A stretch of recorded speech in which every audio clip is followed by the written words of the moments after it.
सास का घूंघट पार्ट 4। अब तक हमने देखा कि देविका के ससुराल के आदमी औरतों को घर के अंदर नहीं आने दे रहे हैं। देविका उन्हें पुलिस में जाने की धमकी देती है, जिससे पूरे गांव में अफरा तफरी मच जाती है। तभी गांव का एक आदमी सरपंच को बुलाकर ले आता है। सरपंच उनके घर के बाहर का नज़ारा देखकर कहते हैं, जोगिंदर जी, ये आपके घर की औरतों ने कैसा हंगामा मचा रखा है। आपका घर तो संस्कारों की मिसाल था, लेकिन ये मैं क्या देख रहा हूँ। आपके घर की किसी औरत ने घूंघट नहीं कर रखा। अब सरपंच जी, हमारे घर की औरतों को इस देविका ने बहकाया है। हमने पहले ही इन सबको चेतावनी दी थी कि अगर ये घर से बाहर गई तो हम इन्हें घर में नहीं आने देंगे। अब ये देविका हमें धमकी दे रही है कि पुलिस को बुलाएगी। क्या? पुलिस? इस गांव का बरसों पुराना इतिहास रहा है। इस गांव में कभी पुलिस नहीं आई। गांव के सभी फैसले हमने मिलजुल कर किए हैं। जोगिंदर, तुम्हारे घर का फैसला पंचायत करेगी। सरपंच जी, आपने ठीक कहा। पंचायत दोनों तरफ की बातें सुने और जो भी फैसला पंचायत करेगी वो हमें मंजूर होगा। तो ठीक है, आज दोपहर को सभी गांव की चौपाल पर इकट्ठा होंगे और वहीं तुम्हारे घर का फैसला होगा। सरपंच वहां से चला जाता है। घर के आदमी घर के अंदर जाकर दरवाज़ा बंद कर लेते हैं और घर की औरतें वहीं घर के बाहर पेड़ के नीचे बैठ जाती हैं। तभी विमला कहती है, देविका बहू, तुम्हें भूख लगी होगी ना? नहीं माँ जी, मुझे भूख नहीं लगी, मैं ठीक हूँ। बहू, तेरा बच्चा छोटा है अभी, तुझे भूखा नहीं रहना चाहिए। वेदा, सुजाता, जाओ पास में जो पंडित जी का बाग है ना, वहाँ से कुछ फल तोड़ लाओ। वीना और सुजाता पास के बगीचे से खूब सारे फल तोड़ कर ले आती हैं। सभी औरतें फल खाती हैं। तभी देविका कहती है, आप सब घर से बाहर निकली, घूंघट उतार दिया तो इन मर्दों की इज्जत चली गई, लेकिन हम सब घर के बाहर भूखे प्यासे बैठे हैं। इस बात पर इन अहंकारी मर्दों को शर्म क्यों नहीं आ रही? हाँ देविका, तुम ठीक कह रही हो। अगर हम मर भी जाए ना, तब भी इन मर्दों के लिए इनके बनाए गए नियम कानून ही अहम रहेंगे, हम नहीं। सुजाता भाभी, मुझे तो सबसे ज़्यादा सचिन पर गुस्सा आ रहा है। उसने मुझसे लव मैरिज की थी, क्या क्या वादे किए थे कि मेरा साथ कभी नहीं छोड़ेगा, और आज उसने मेरा साथ छोड़ दिया। अपने बच्चे को एक बार भी नहीं देखा उसने। देवी का वो शुरू से ही ना डरपोक रहा है, लेकिन इन सारी बातों को छोड़ो। मुझे तो इस बात की चिंता हो रही है कि पंचायत में न जाने क्या फैसला होगा। पता नहीं वो इंसाफ करेंगे भी या नहीं। वीना दीदी, आपको अभी भी पंचायत से इंसाफ मिलने की उम्मीद है? अगर इस गांव की पंचायत में सच में इंसाफ करने की भावना होती तो सरपंच जी अभी हमें घर के अंदर जाने देते।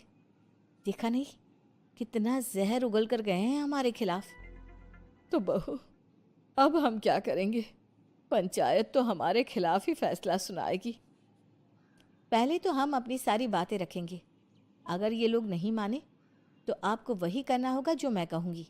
लेकिन एक बात आप याद रखना, किसी भी सूरत में हम झुकेंगे नहीं, क्योंकि हम सही हैं। देविका सभी औरतों को समझा रही थी। तभी वहाँ एक गांव वाला आता है। आप सभी को पंचायत में बुलाया है। उस गांव वाले की बात सुनकर सभी औरतें पंचायत में पहुंचती हैं।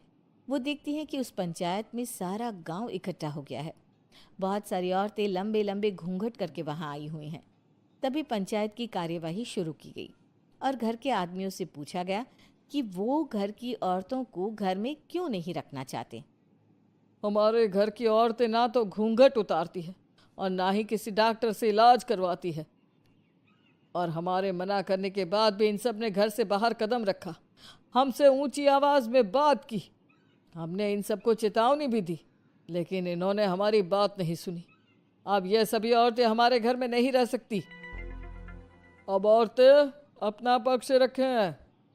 ये कानून की किस किताब में लिखा है कि औरतों को घूंघट करना चाहिए? और अगर मेरे ससुराल की औरतें मुझे डॉक्टर के पास ना लेकर जाती तो ना मेरा बच्चा जिंदा बचता और ना ही मैं। लेकिन दाई अम्मा से हम इलाज करवा रहे थे ना। दाई अम्मा को कुछ समझ में नहीं आ रहा था। देविका का इलाज दाई अम्मा के बस की बात नहीं थी। काफी देर तक दोनों पक्षों में बहस चलती रही। दोनों एक दूसरे पर आरोप प्रत्यारोप लगाते रहे, लेकिन दोनों पक्षों की बात सुनने के बाद पंचायत ने जो फैसला लिया उसके लिए तो देविका पहले से ही तैयार थी। दोनों पक्षों की बात सुनने के बाद पंचायत ने यह फैसला किया है कि सारी गलती महिलाओं की है। अगर वो अपने अपने पतियों से माफ़ी मांग लेती है और वादा करती है कि भविष्य में कभी ऐसी गलती नहीं दोहराएंगी, तो वो घर के अंदर प्रवेश कर सकती हैं। हमें पंचायत का फैसला मंजूर नहीं है। हमने कोई गलती नहीं की जो हम माफ़ी मांगे। और किस बात का वादा करें हम? हमने देविका की जान बचाई है, तो आप हमसे भविष्य में किसी की जान न बचाने का वादा ले रहे हैं क्या? अगर तुम्हें पंचायत का फैसला मंजूर नहीं है तो तुम सबको घर में नहीं पुरानी हवेली में रहना होगा, जो अब खंडहर बन चुकी है। यह खंडहर तुम्हारे घर के सामने ही है। सरपंच जी, आपका फैसला सही नहीं है। एक बार और सोच लीजिए इस फैसले के बारे में। ओ शहर की छोरी, 4 किताबें क्या पढ़ ली, हमें सही गलत का पाठ पढ़ाएगी? तुझे पता नहीं कि पंचायत का फैसला यहाँ सदियों से चलता आया है और लोग उसी को मानते आए हैं। अच्छी तरह जानती हूँ सरपंच जी। अगर मैं चाहूँ तो आपके इस फैसले को कोर्ट की चौखट तक ले जा सकती हूँ। पुलिस को बुलाकर अभी घर के अंदर जा सकती हूँ। पंचायत और घर के आदमियों की शिकायत पुलिस में कर सकती हूँ और अपने बच्चे को उसका हक दिलवा सकती हूँ। लेकिन नहीं, मैं ऐसा नहीं करूँगी। मैं उसी खंडहर में रहूँगी और इस गांव के आदमियों को दिखा दूंगी कि औरत खंडहर को भी महल बना सकती है, और वो भी बिना किसी आदमी की मदद के। सारे गांव की औरतें देविका की बातें सुनकर हैरान हो जाती है। उनका जीवन घूंघट और घर के 4 दीवारी के बीच में ही था। कोई औरत अपने हक के लिए पंचायत से भी टकरा सकती है, ये बात उन्होंने पहली बार सुनी थी। अब देविका घर की औरतों के साथ खंडहर में चली जाती है। माँ जी, ये खंडहर तो काफ़ी पुराना है।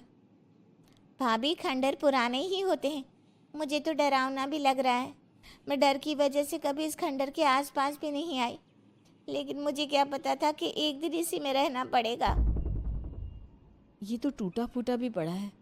माँ जी, एक काम करते हैं, ये खंडहर तो काफ़ी बड़ा है, इसलिए एक हिस्से की साफ सफाई करके उसे ही रहने लायक बना देते हैं। बाद में धीरे धीरे पूरा खंडहर ठीक कर लेंगे।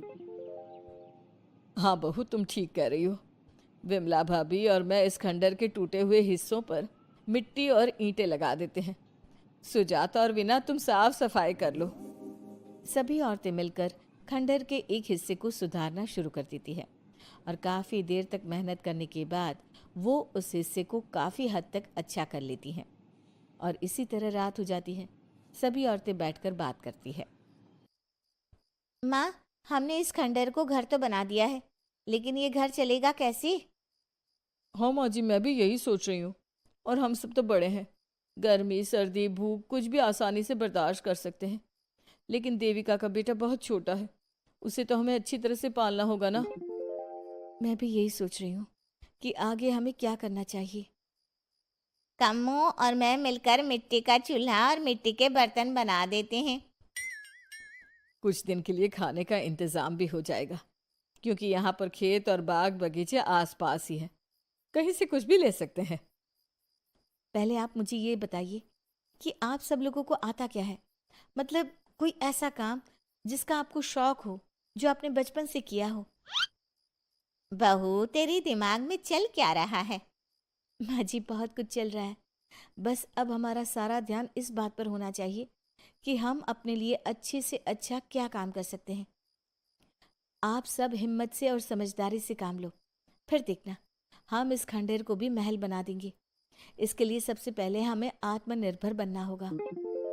देविका सभी को समझा रही थी, तभी उसका बेटा रोने लगा। उसने अपने बेटे को गोद में उठाया और उसे चुप कराने लगी।